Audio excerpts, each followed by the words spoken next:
એટલે જેમ પેલી માતા એના સંતાનો પરત્વે સ્નેહનો સંબંધ રાખે, માતામાં શું હોય છે? એક વાત્સલ્ય ભાવ હોય છે. અને શ્રી મહાપ્રભુજી આ વાત્સલ્ય ભાવ પર વિશેષ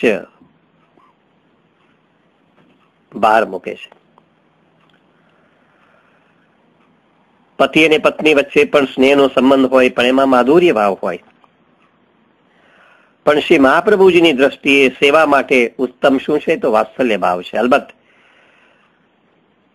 માધુર્ય ભાવમાં વાત્સલ્ય ભાવ તો હોય જ, પણ શ્રી મહાપ્રભુજીની દ્રષ્ટિએ સેવા માટે જો ઉત્તમમાં ઉત્તમ હોય તો તે વાત્સલ્ય ભાવ છે.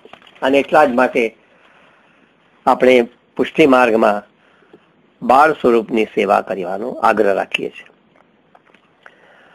વાત્સલ્ય ભાવમાં માતાનો માત્ર એક જ વિચાર હોય કે મારું બાળક કેમ આનંદમાં રહે, કેમ પ્રસન્નતામાં રહે, મારું બાળક કેમ સુખમાં રહે.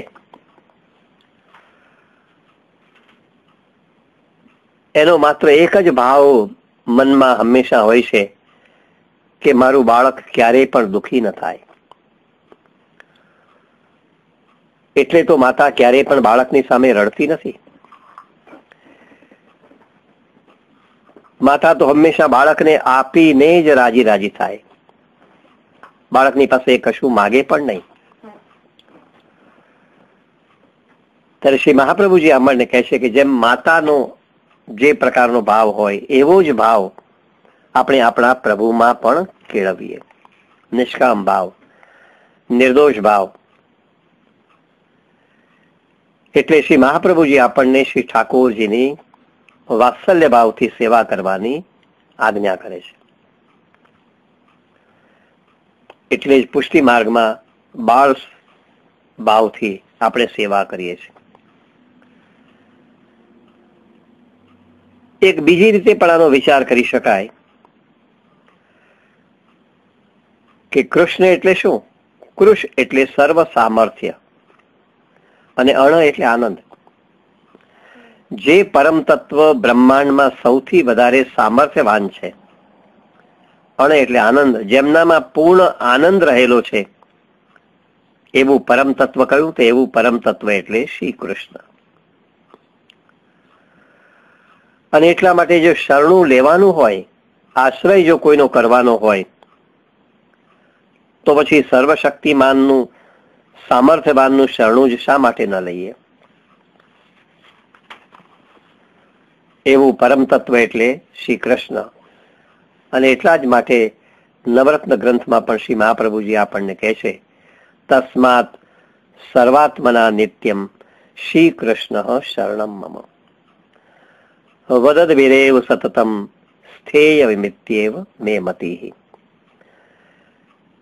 શક્તિમાનનું શરણું લઈએ. જે અલ્પ છે એનું શરણું શા માટે લઈએ? એટલે આપણા ઈષ્ટ કોણ? તો આપણા ઈષ્ટ શ્રી કૃષ્ણ, યશોદો સંગ લાલિત શ્રી કૃષ્ણ, પૂર્ણ પુરુષોત્તમ શ્રી કૃષ્ણ, ધર્મી સ્વરૂપ શ્રી કૃષ્ણ. હજારો વર્ષોથી જીવ વિખૂટો પડ્યો છે અને એટલા માટે આપણામાં આનંદનો અભાવ છે. ભગવાનની પ્રાપ્તિને માટે હૃદયમાં જે તાપ ક્લેશનો આનંદ હોવો જોઈએ એ તિરોધાન થયો છે. અને એટલે એવો આનંદ પ્રાપ્ત કરવાને માટે અન્ય કોઈ પણ જગ્યાએ ફાંફા મારવાને બદલે, કેમ કે એવા ફાંફા મારીએ એ માત્ર એક પ્રકારની આપણી ભ્રમણા જ છે. એ ફાંફા ક્યાંય પણ આપણને સાચો આનંદ આપી શકતા જ નથી. સાચો આનંદ તો કોણ આપી શકે? જે પૂર્ણ આનંદ સ્વરૂપ હોય એ જ આપણને સાચો આનંદ આપી શકે. એવો આનંદ આપણને કેવળ પરમાત્મા આપી શકે, પૂર્ણ પુરુષોત્તમ શ્રી કૃષ્ણ જ આપી શકે. અન્ય કોઈની એવો આનંદ આપવાની ક્ષમતા જ નથી. જે અલ્પ હોય, જે મર્યાદિત હોય, એ શું આપી શકે? અલ્પ આપી શકે. પણ પૂર્ણ આનંદ તો પૂર્ણ પુરુષોત્તમ શ્રી કૃષ્ણ જ આપણને આપી શકે. યશોદો સંગ લાલિત એવા શ્રી કૃષ્ણ જ આપી શકે. અને એટલા જ માટે શ્રી મહાપ્રભુજીએ આપણા શ્રી કૃષ્ણ, પૂર્ણ પુરુષોત્તમ શ્રી કૃષ્ણ, યશોદો સંગ લાલિત શ્રી કૃષ્ણ, એની સેવા કરવાની આપણને શીખ આપી છે. આવું કૃષ્ણ તત્વ ક્યાં? તો ગોકુળમાં નંદ યશોદાજીના ત્યાં પુત્ર રૂપે પ્રગટ થયું તે. એટલે પુષ્ટિ માર્ગમાં એ સાકાર સ્વરૂપની સેવા શ્રી મહાપ્રભુજીએ કરવાની આપણને શીખ આપી છે. ઘણી વખત પ્રશ્ન કરવામાં આવે છે કે શ્રીજી બાવા અને શ્રી કૃષ્ણ આ બંને વચ્ચે શું ભેદ? કોઈ ભેદ નથી. શ્રી કૃષ્ણ અને શ્રીનાથજી એક જ છે, માત્ર નામ જુદા છે, સ્વરૂપ જુદું નથી. પુષ્ટિ માર્ગમાં શ્રીનાથજીના સ્વરૂપે જ આપણે શ્રી કૃષ્ણની સેવા કરીએ છીએ. શ્રી કૃષ્ણ જ ગોવર્ધન પર્વતમાંથી શ્રીનાથજી સ્વરૂપે પ્રગટ થયા છે. અને આપ શ્રીએ જ શ્રી મહાપ્રભુજીને પોતાની સેવા કરવાની આજ્ઞા કરી છે.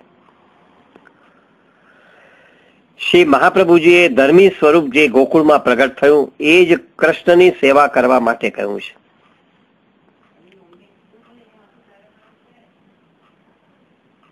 એટલે શ્રી કૃષ્ણ અને શ્રીનાથજી એ બંને વચ્ચે કોઈ ભેદ નથી, માત્ર નામ જુદા છે, એમનું સ્વરૂપ કોઈ પણ રીતે જુદું નથી. એ વાત આપણા મનમાં દ્રઢ થઈ જવી જોઈએ. એટલું જ નહીં, પણ ધર્મી સ્વરૂપ શ્રી કૃષ્ણે ગોકુળમાં એટલે કે વ્રજમાં અનેક આનંદાત્મક લીલાઓ પણ કરી છે.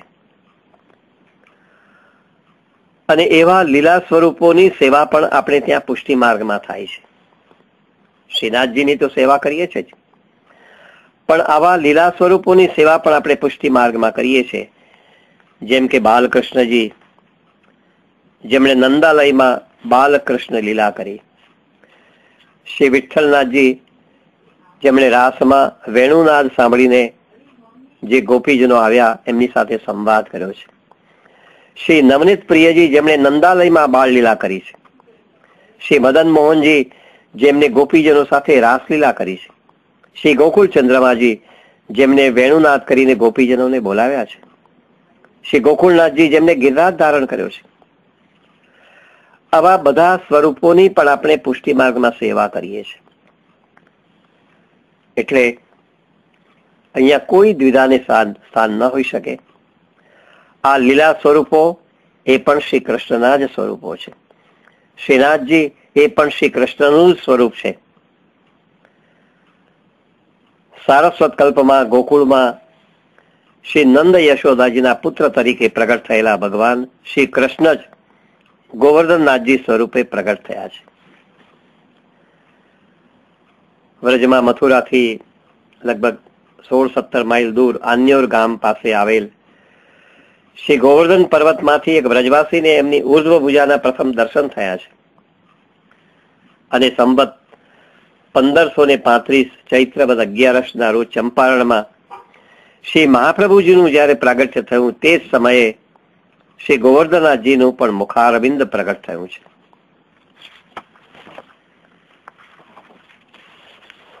શ્રી મહાપ્રભુજી શ્રી ગોવર્ધનનાથજીની જ આજ્ઞા અનુસાર આન્યોર પધારે છે પછી, અને એ સ્વરૂપને પર્વતમાંથી બહાર પધરાવીને ત્યાં એક નાનકડું મંદિર બનાવીને એ સ્વરૂપને ત્યાં પધરાવે છે અને એમની સેવાનો ક્રમ શરૂ થાય છે. શ્રી ગોવર્ધનનાથજીનું જ ટૂંકું નામ શ્રીનાથજી, એનું પણ ટૂંકું આપણે કર્યું શ્રીજી બાવા. તો આ સ્વરૂપ છે ને એ સ્વયં સિદ્ધ છે, કોઈ મનુષ્ય બનાવેલું નથી. આ સ્વરૂપ એ કિશોર લીલાનું સ્વરૂપ છે. શ્રી ગિરિરાજજીની કંદરામાં આવેલ શ્રી સ્વામીજીની નિકુંજના એ નાયક છે. એટલે શ્રીનાથજીને ક્યારેક આપણે નિકુંજ નાયક તરીકે પણ ઓળખીએ છીએ. શ્રીનાથજી આ સ્વરૂપમાં જમણો હાથ મુઠ્ઠી વાળી કટી પર રાખ્યો છે